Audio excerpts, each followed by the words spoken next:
Pois bem, nós ainda temos muitos assuntos que nós iremos abordar com o nosso convidado. Mas antes de voltarmos com o nosso bate-papo, deixa eu levar essa mensagem aqui para você.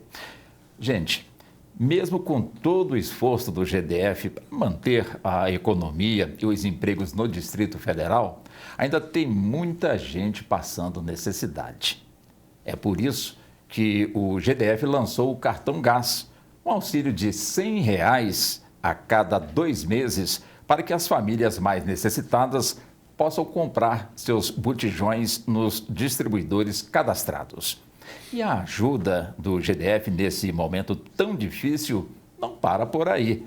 Os programas Cartão Prato Cheio, Pão e Leite, Bolsa Alimentação Escolar, DF Sem Miséria e muitos outros, como as refeições servidas por apenas R$ 1 nos restaurantes comunitários, também levam amparo e dignidade para as famílias e fazem o Distrito Federal estar em primeiro lugar de todo o Brasil na distribuição de benefícios sociais para pessoas carentes, ajudando 700 mil pessoas até aqui. É isso aí. Com a imunização avançando, tudo vai melhorar. Mas, enquanto isso, o GDF não para de ajudar quem mais precisa. E em cima justamente dessa mensagem, secretário, quer dizer, como é que o senhor avalia hoje por conta dessa pandemia? Porque quando os senhores chegaram ao governo, o governador Ibanez, a quem nós também aqui o cumprimentamos, como toda a equipe que administra aqui o Distrito Federal, evidentemente, quando os senhores aqui chegaram para administrarem a cidade, tinha um planejamento ousado, com toda certeza, mas ninguém contava com a pandemia da Covid-19, que assombrou o mundo. Hoje o mundo realmente luta para poder, de alguma forma, superar a doença e, acima de tudo, resgatar o tempo perdido.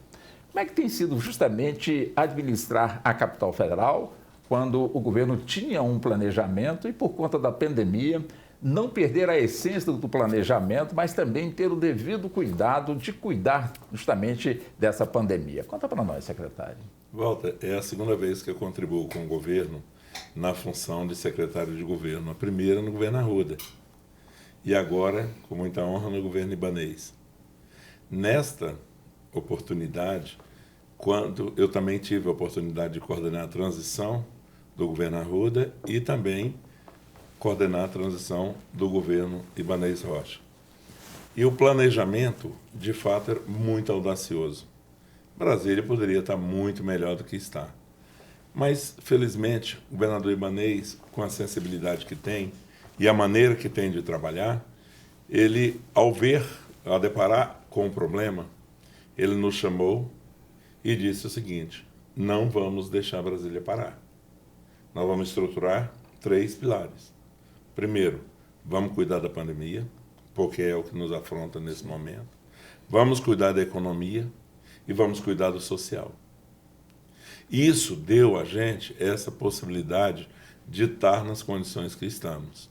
Vou te dar alguns números. Isso é muito importante. Agora mesmo, eu saí com o governador para essa entrevista, estava com ele, sim, na Estrutural. Nós estamos com café da manhã já em 9 restaurantes comunitários a 50 centavos.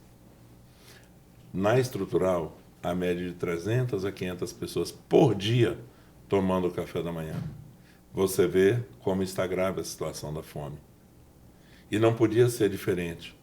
O governador escolheu a esposa dele para colocar na Secretaria de Desenvolvimento Social. Pessoa que vive, convive e dorme com ele. O que ele tem, como você sabe, uma sensibilidade imensa. Sim. E toma decisões corretas. Todos esses programas foram feitos dentro desse pilar do social. Na economia, temos um secretário de economia que entende profundamente da economia. Quando chegamos no governo, tinha 800 milhões de dívida.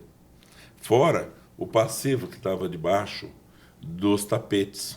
Dívida reconhecida. Nós fechamos 2020 com 900 milhões de reais superavitário. E a arrecadação aumentou 5%. Mas por que isso? A DIFAL, que era uma taxa que cobrava de todos os pequenos e médios empresários, a remissão de 80 mil reais que esses empresários pagavam, o que aconteceu? Essa remissão de 80 milhões de reais ano, ela ajudou a alimentar a economia.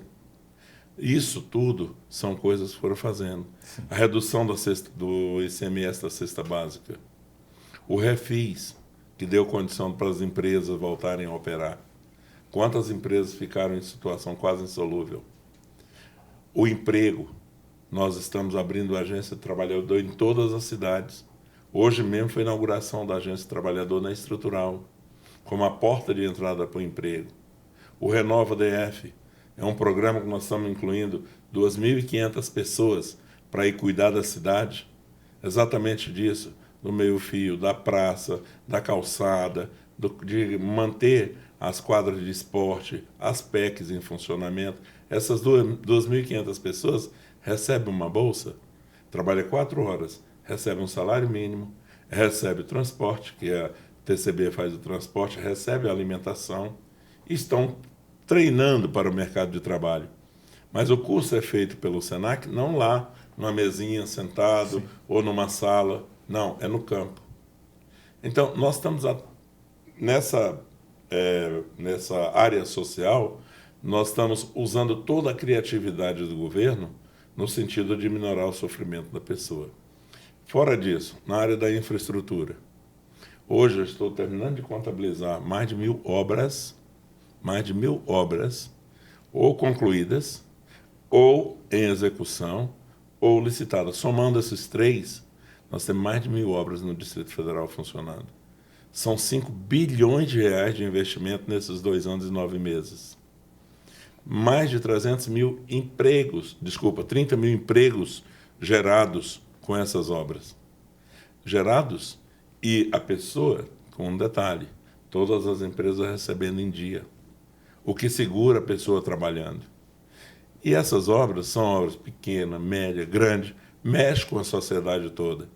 Você viu, nós inauguramos o trevo de Triagem Norte, está maravilhoso. Estamos fazendo o tão sonhado túnel de Taguatinga, estamos reformando a Hélio Prates, estamos fazendo o viaduto do Recanto das Emas, que era um sofrimento para aquela comunidade. Estamos fazendo a licitação de tudo que falta ainda de infraestrutura, de viadutos. Lançamos agora o viaduto do Paraná do Itapuã, vamos duplicar aquela 250, estamos duplicando a 140, estamos recuperando a estrada para Brasilândia, duplicando essa estrada. Nós temos obras em todos os lugares, além da área da saúde, que a gente está fazendo obras também em toda a cidade. Quantas obras nós já vimos, gastamos agora mais de 130 milhões, recuperando todos as nossas UBSs, os nossos hospitais que estavam todos caóticos. Estamos trabalhando nessa linha. O governador lança o Hospital Oncológico. 118 milhões de reais estavam perdidos.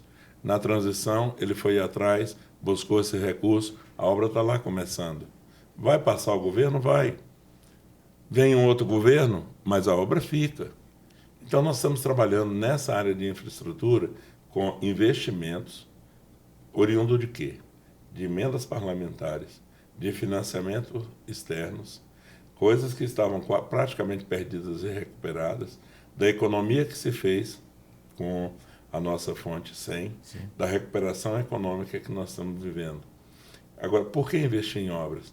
Melhora a cidade, e elas têm que ser as pequenas, as médias e as grandes, não pode ser somente as grandes, temos que cuidar da cidade toda. Todas as 33 RAs, nós temos obras em todas elas, e elas dão emprego, elas trazem a dignidade do cidadão.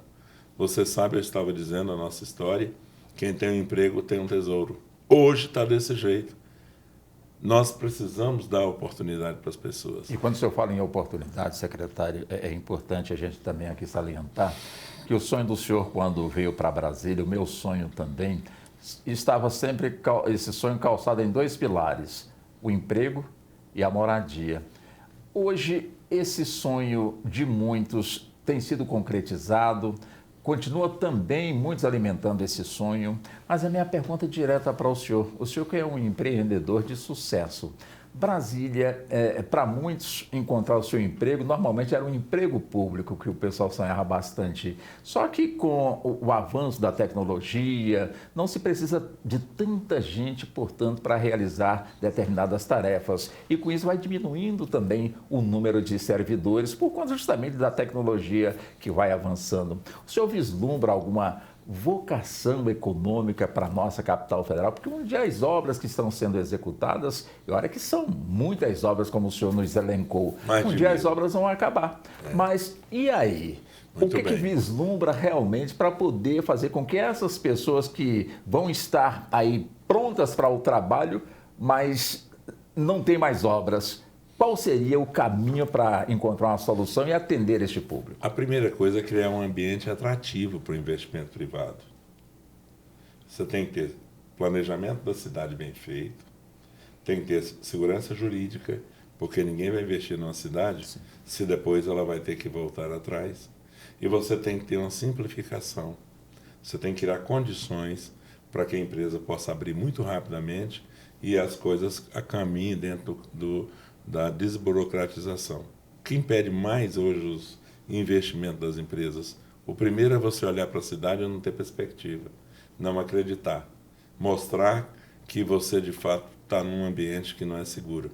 Essa segurança jurídica o governador tem dado. Esses 3 pilares, eu acho que eles são fundamentais. De novo eu falo em 3, mas falo em 3 que são fundamentos do nosso governo. O primeiro deles é ter um planejamento. Nós, quando chegamos no governo, Walter, não tinha projeto para absolutamente nada. Nós recuperamos a nossa prateleira de projetos. Hoje nós temos projeto para todas as áreas. Além de estar fazendo obras em todas as áreas, como já disse, saúde, educação, segurança, transporte, mobilidade, etc., nós temos projetos para daqui a 15, 20 anos. Ou seja, isso é o que o governo tem que fazer para mostrar que a cidade tem um rumo.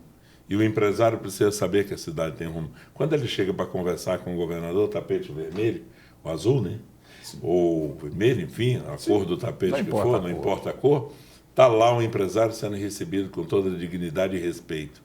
Não adianta tratar o empresário como um marginal, ou como alguém que vem para tirar vantagem. Você tem que trabalhar como uma oportunidade de desenvolvimento para a cidade. É assim que nós tratamos a classe empresarial. Segundo, segurança jurídica, como eu disse. Isso é fundamental. E a terceira é a desburocratização, a simplificação. Hoje nós abrimos a nossa junta comercial, que era da União, que o governador Ibanez trouxe para Brasília. Hoje ela funciona online e você pode abrir a empresa em um dia. Isso é uma vantagem muito competitiva, muito importante. Brasília é a terceira cidade no Brasil hoje mais competitiva. E nós vamos chegar em primeiro lugar muito rapidamente. Pode ter certeza disso. O que acontece? Brasília não é e não será nunca uma unidade da federação industrializada no seu todo. Impossível. Nós temos que ir para a tecnologia. E aí, esse é o caminho. É a indústria limpa. O governador esteve em São Paulo há 15 dias atrás, 20 dias, lançando fundo de investimento para o Biotic. O Biotic pode ser a grande revolução tecnológica de Brasília. O que é o Biotic? O Biotic é um centro, uma cidade tecnológica que está aqui indo para Sobradinho, perto da Granja do Torto, aquele espaço enorme que nós temos ali, para transformar ali em uma cidade tecnológica. Esse fundo do Biotic tem uma perspectiva de arrecadar 6 bilhões de reais com empresas, players internacionais e nacionais vindo para Brasília. Foi lançado, o BRB vai administrar esse fundo, lançado em São Paulo há mais ou menos uns 15 dias, 20 dias atrás. Com isso, nós vamos mudar a matriz de produção de Brasília. Aqui nós temos o que está acontecendo com Brasília, Val, de uma maneira muito clara. Sim. A cidade, nesse quadrilátero nosso, ela explodiu. Nós temos áreas, inclusive, de explosão demográfica e de ocupação de espaço desorganizada. Isso é uma luta, porque todo mundo quer vir para Brasília e em algum lugar ficar. Nós estamos trabalhando um novo PDOT, um novo plano de ordenamento territorial. vamos legalizar são hoje 38 áreas que estão nessa situação. 6 delas já estão em fase de regularização. E com essa regularização, nós vamos dar escritura para todo mundo. Mas a gente pede, não invade, por favor. Sábado o governador vai estar entregando 148 moradias novas lá no Recanto das Emas. A gente vai, não invade, por favor, porque se invadir a gente não consegue. Estamos regularizando Vicente Pires, Arniqueiras, estamos regularizando lá a Vila do Boa, em São Sebastião, em todas as regiões nós vamos regularizar. Então, a cidade, do ponto de vista urbanístico, estaria organizando aí. Indústrias. As nossas ADS estão todas sendo reestruturadas. A nossa ADS da Ceilândia, nós estamos fazendo um investimento lá agora de 48 milhões de reais. E estamos levando uma caravana do desenvolvimento para o empreendedorismo. Aqueles programas que foram o Programa de Desenvolvimento Econômico, que você conhece bem, PRODEF 1, 2, 3 e 4, nós criamos um programa chamado Desenvolve Brasília, e estamos migrando todo esse pessoal, mais de 4.500 empresas estão sendo migradas para esse novo programa, porque esse é legal, o outro não foi contestado pela Justiça, pelo Ministério Público, não dá para fazer daquela maneira. Então nós criamos esse programa com lei, tudo dentro da legalidade, dentro da esteira da segurança jurídica. E vamos entregar a esses empresários os seus empreendimentos legalizados. Então, se por um lado estamos arrumando a vida de quem mora, sim, estamos arrumando a vida do empreendedor também. Esse fator é extremamente positivo. Não dá para esperar numa sala ou num gabinete o empreendedor vir aqui. Nós criamos a caravana da legalização do empreendedor. Então, está lá na Ceilândia, na administração da Ceilândia. Amanhã nós vamos lá visitar. Olha bem, feito isso, o que temos mais? A área rural. E o senhor vai nos contar um pouquinho sobre a área rural. Pois não. No nosso próximo bloco. Tá bem. É um assunto realmente importante, né? A gente tratar também da área rural aqui da nossa capital federal. Nosso tempo vai ser curto, mas com toda certeza vamos aproveitar cada segundo do secretário Zé Humberto conosco aqui na nossa entrevista. Vamos ao intervalo, voltamos em instantes. Até já.